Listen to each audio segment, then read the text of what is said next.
Hey gang, Jambo Comics, welcome back to the comic book room.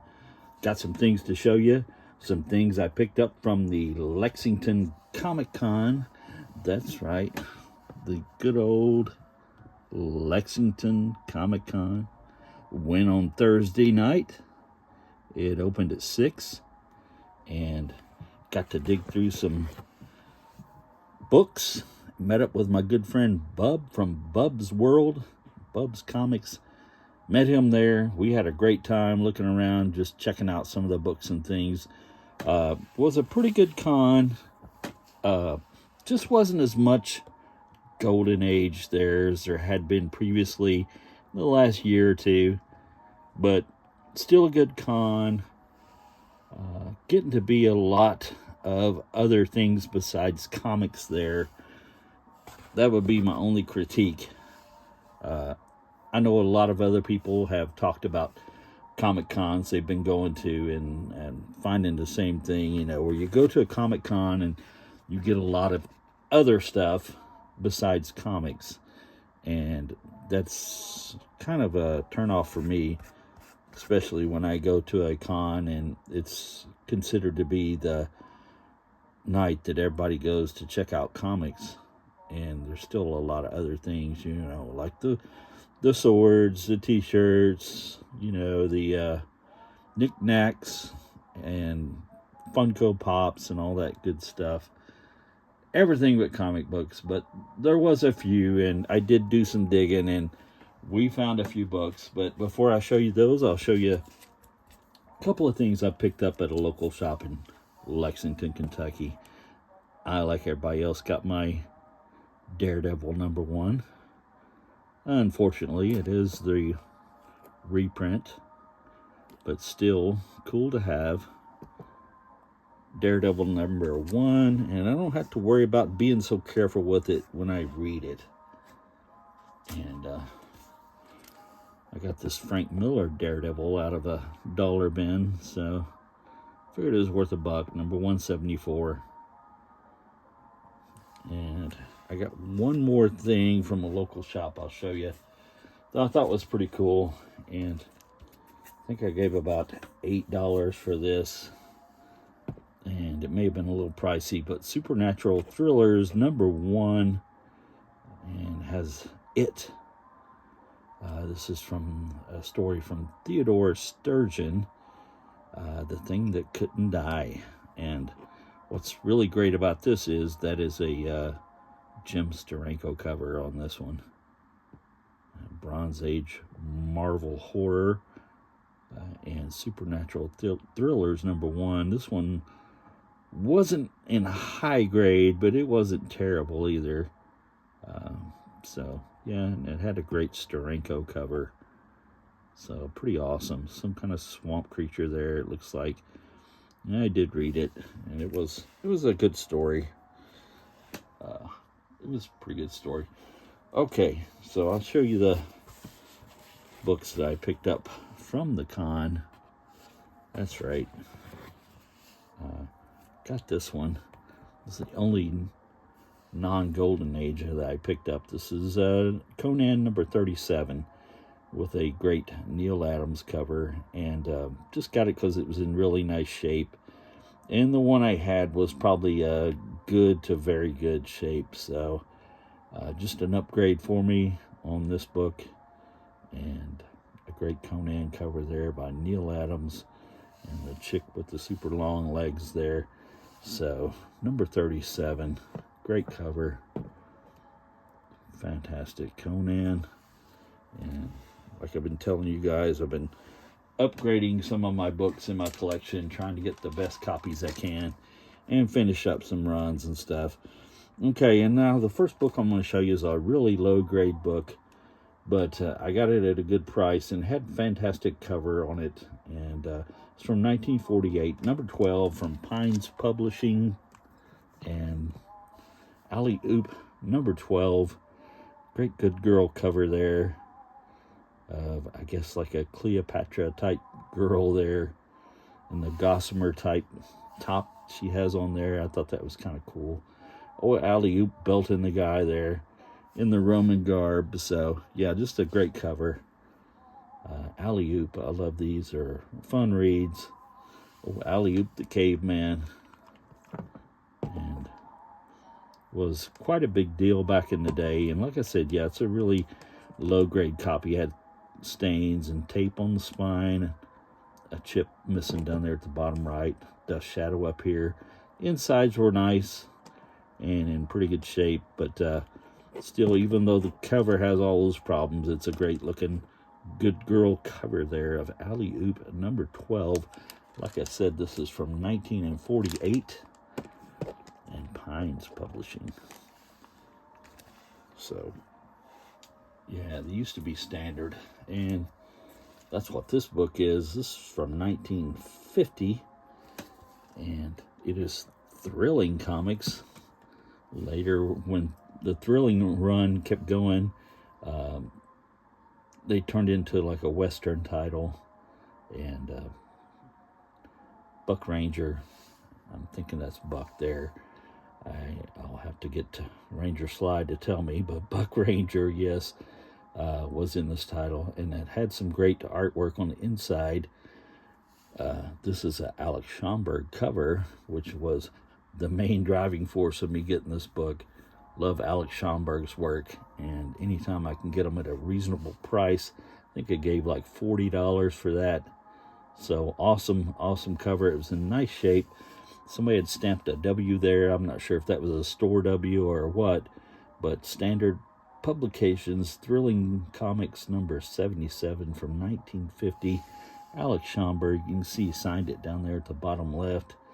And it also had some Joe Salardo cover artwork on the inside.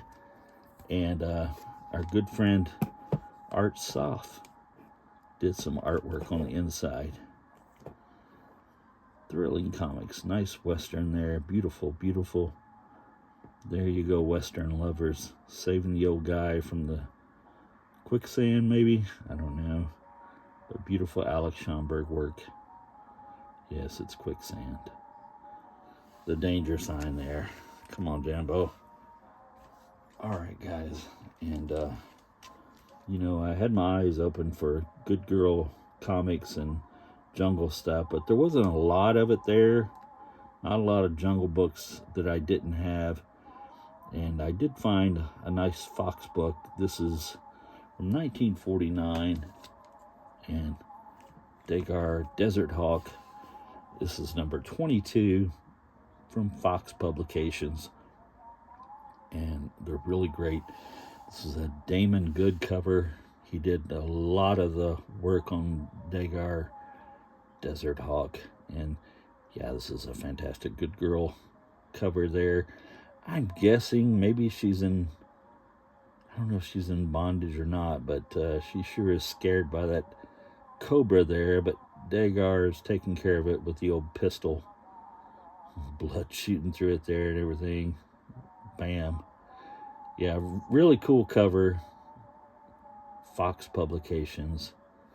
This one was from 1949. And also had a Tangy story inside. She was kind of like a jungle girl. Similar to Rula. So, love these books. They're really great. It was kind of a short run, so I think I might try to finish this run.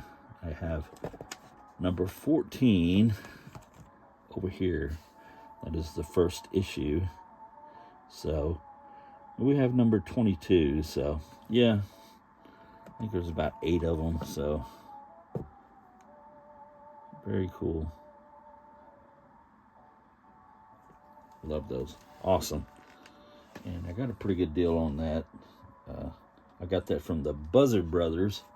Always look for their booth when I'm there at the Lexington Comic Con. But now these next books I'm going to show you came from, well, this next book I'm going to show you came from somebody different. And this is just something for our Jumbo Comics run.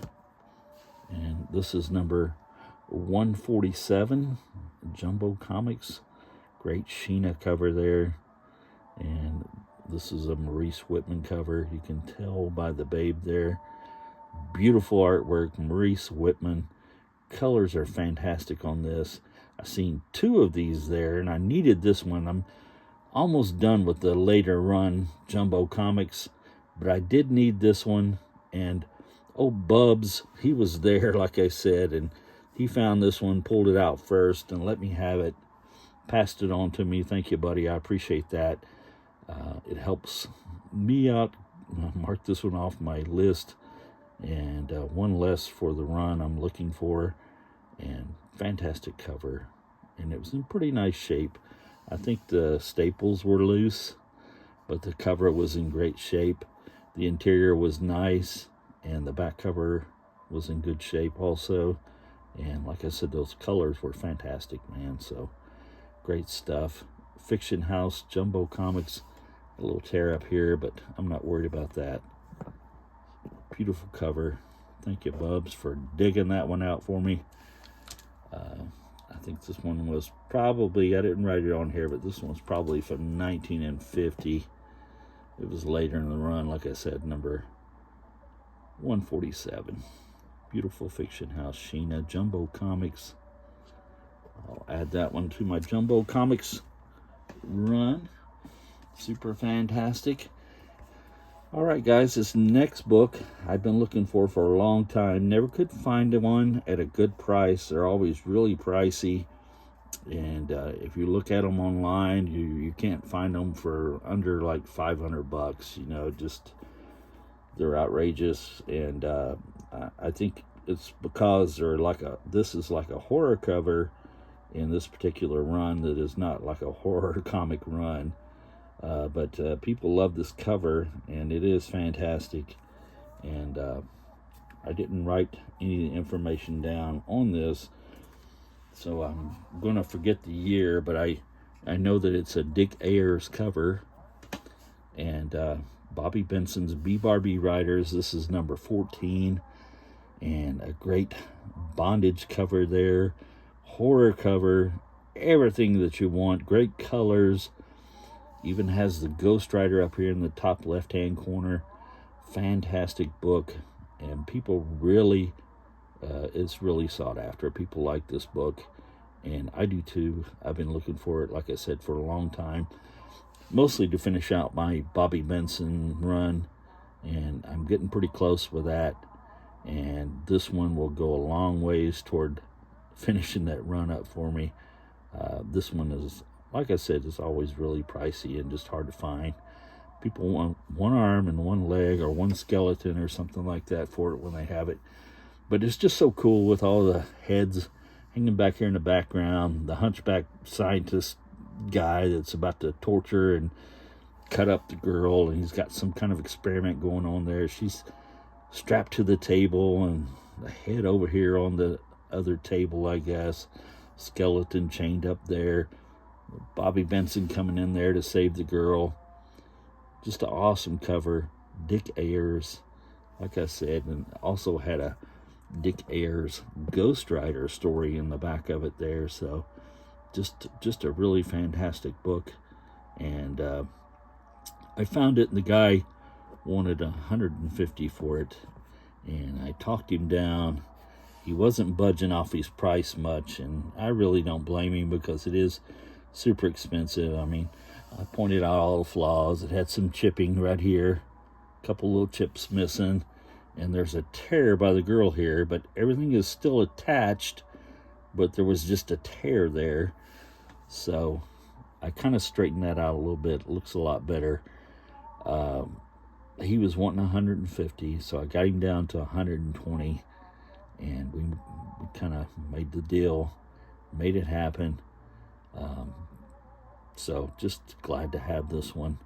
And it could possibly be, it's like somebody wrote the name up here in the B, B-Bar-B, but it's just in pencil, so that could possibly be erased. But I'm not going to do a whole lot with it. Like I said, it was in pretty nice shape. The insides were nice. Just to cover here with this problem here, the tear down here. This staple up here was barely attached. And we got, like I said, a couple of chips missing there. Beautiful cover, though. Beautiful Dick Ayers cover. And one of the best golden age horror / cowboy books you'll find. And glad to get that one and pick it up. Marked it off my list. I had that as one of my key books I was looking for this year. So good to pick that one up kind of early and mark that one off the list. And that is it, guys. That is a haul. I really appreciate you stopping by. Hit that old thumbs up for me. Like I said, trying to get the views up on the channel and get my viewing time up. So go back if you want to, if you're bored, and watch some of the older episodes of Jambo Comics. Entertain yourself. And as the beautiful Tanya Roberts, why, the beautiful Tanya says to subscribe. Thank you, guys. Have a great day.